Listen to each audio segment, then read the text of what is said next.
Hi guys, my name is Lexi and I worked on my paper with Maya and we called the paper an end to fossil fuels.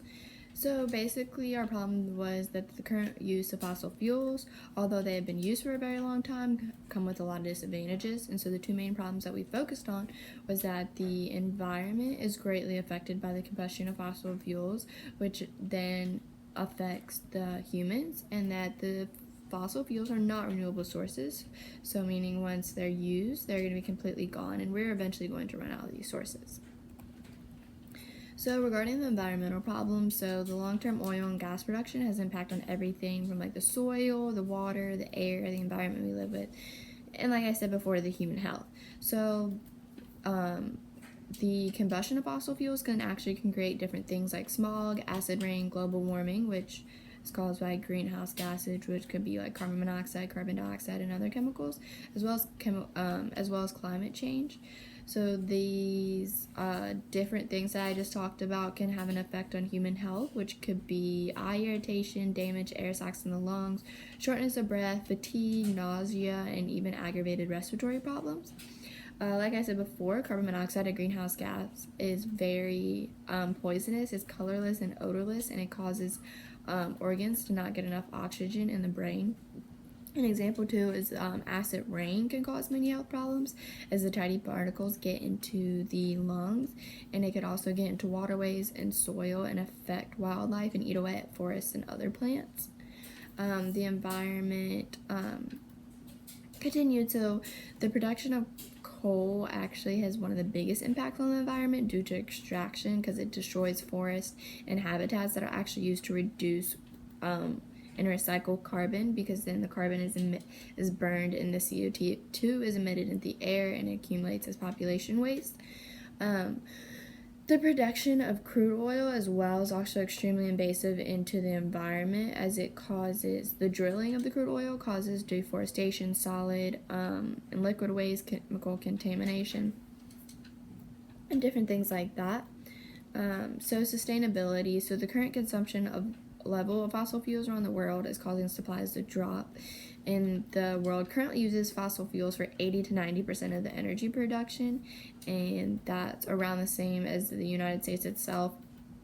And like I said before, these resources are not renewable, and they could be completely wiped out by the year 2050. So if the country doesn't look for alternative energy production, the declining supply of fossil fuels will not sustain the current rate of consumption in the U.S. So to combat these problems, we have talked about switching to alternative resources, more specifically solar and wind. Solar's been looked at, both of them have been looked at. Solar and wind has been looked at both more, as increasing numbers of greenhouse gases and global warming is being discussed.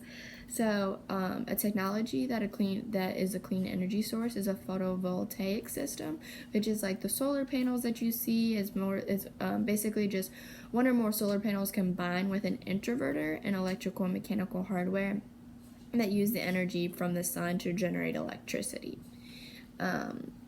So the solar energy is one of the most abundant and renewable energy sources that does not increase CO2 and is very nature friendly. And the energy itself, the sun, is at no cost, and being pollution free, and allows electricity to be stored in remote locations.